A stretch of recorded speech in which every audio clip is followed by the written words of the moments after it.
Halo semua, salam sejahtera Malaysia. Selamat datang ke channel Fels Lifestyle. Tuan-tuan dan puan yang amat dihormati, ini satu kejutan untuk kepimpinan kerajaan ataupun khususnya kepimpinan parti UMNO, di mana satu lagi nama pemimpin UMNO yang digesa untuk digugurkan, yaitu Azalina Othman. Melalui satu artikel ataupun satu perkongsian daripada Shahabuddin Husin ataupun shahabuddin.com, UMNO dicadang gugur Azalina sebagai Ketua Penerangan. UMNO cawangan SS9E Damansara mengusulkan satu pertukaran atau rombakan bagi jawatan Ketua Penerangan UMNO Malaysia yang disandang Datuk Seri Azalina Othman Said. Ketuanya Amin Syukur berkata, Azalina yang juga Menteri di Jabatan Perdana Menteri Undang-Undang dan Pembaruan Institusi dilihat tidak fokus kepada tugas Ketua Penerangan Parti yang seharusnya perlu bersikap lebih proaktif.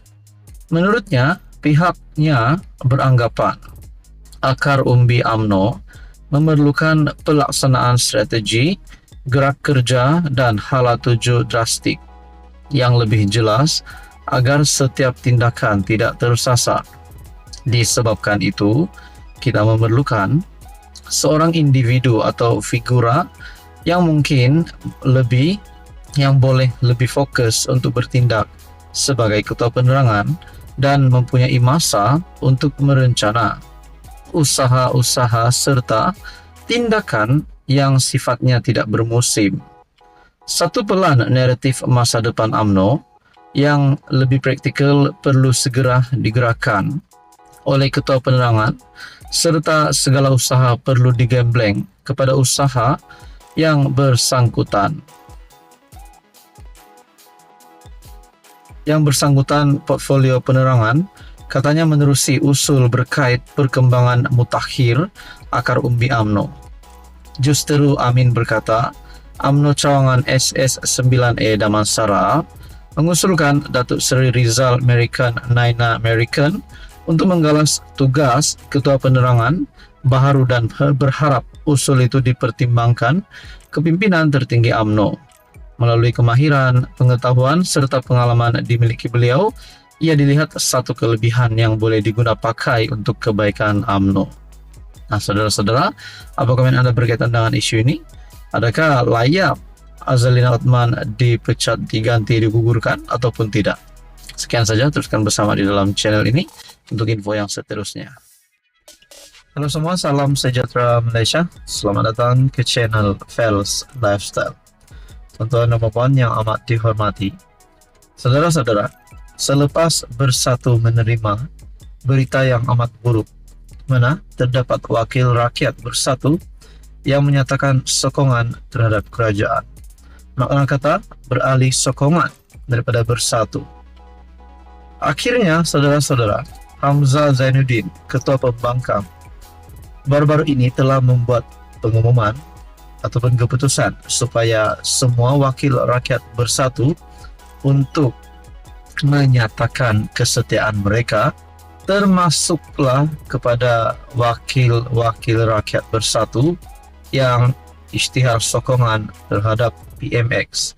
Namun disangkakan akan ada satu penyelesaian ataupun semua wakil rakyat Bersatu akan menyatakan sokongan. Namun lain pula yang jadi, di mana disahkan 2 MP Bersatu yang menyokong PMX. 2 MP Bersatu sokong Anwar tak akan nyatakan kesetiaan, kosongkan kerusi. Ini satu lagi tamparan hebat untuk kepimpinan Bersatu dan Perikatan Nasional. 2 daripada 7 wakil rakyat Bersatu yang sebelum ini mengisytiharkan sokongan kepada Perdana Menteri Anwar Ibrahim membayangkan mereka tidak akan melayan arahan bertulis daripada parti untuk menyatakan kesetiaan mereka dalam tempo 14 hari mengosongkan kerusi. Ahli Parlimen Bukit Gantang Syed Abu Husin Hafiz Syed Abdul Fasal menyifatkan arahan itu sebagai tiada makna dan berkata dia tidak akan membalas surat yang dikeluarkan kepadanya. Saya nak tunggu apa tindakan mereka selepas 14 hari dan jika berlaku PRK pun saya akan turun bertanding. Apa yang saya buat adalah mahu menunjukkan tindakan mereka itu tak betul, merosakkan fikiran rakyat dan mengganggu ahli parlimen menjalankan tugas, katanya seperti dipetik BH.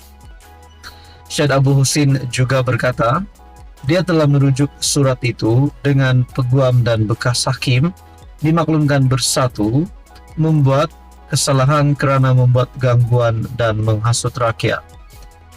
Setiausaha Agung Bersatu Hamzah Zainuddin berkata, parti itu perlu membalas surat itu dalam tempo 14 hari dikeluarkan, yaitu pada 17 Mei lalu, khusus kepada 6 orang yang diumumkan untuk menyokong sebelah blok kerajaan.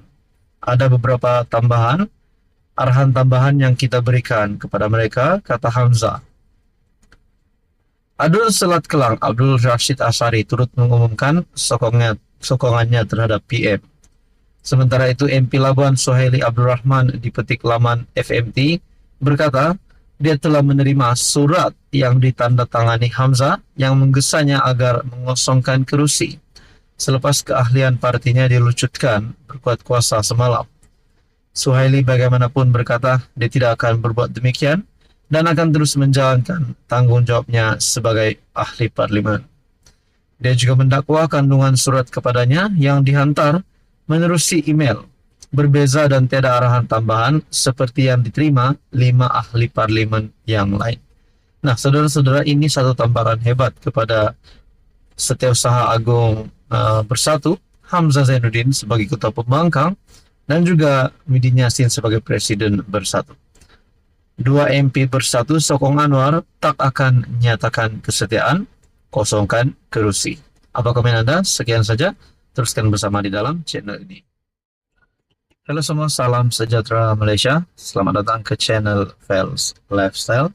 Tuan-tuan dan bapak yang amat dihormati.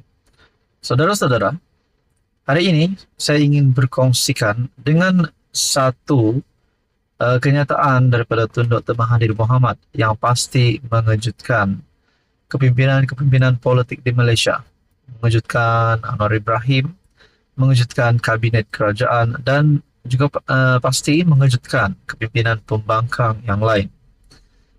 Mungkin ada yang sangka di saat usia Mahathir yang menghampiri 100 tahun itu, Mahathir sudah nyanyuk, Mahathir sakit tenat, Mahathir tidak mampu bergerak lagi, Mahathir sudah uzur. Namun semua itu dinafikan.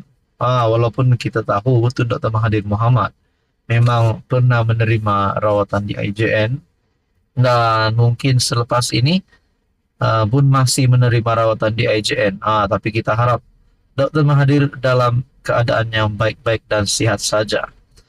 Di saat usianya 100 tahun rupanya ini satu keputusan Tun Dr. Mahathir Mohamad yang mengejutkan seluruh Malaysia.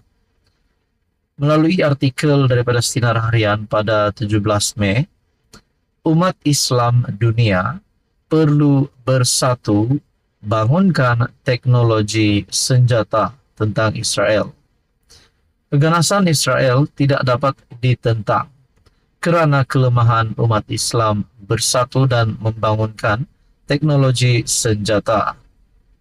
Bekas Perdana Menteri Tun Dr. Mahathir berkata, Al-Quran menyuruh orang Islam membuat persediaan untuk melindungi keselamatan ummah Islamiyah. Untuk ini, negara Islam dan orang Islam perlu memiliki ilmu senjata moden dan pasukan tentera yang tidak boleh menangkis serangan musuh.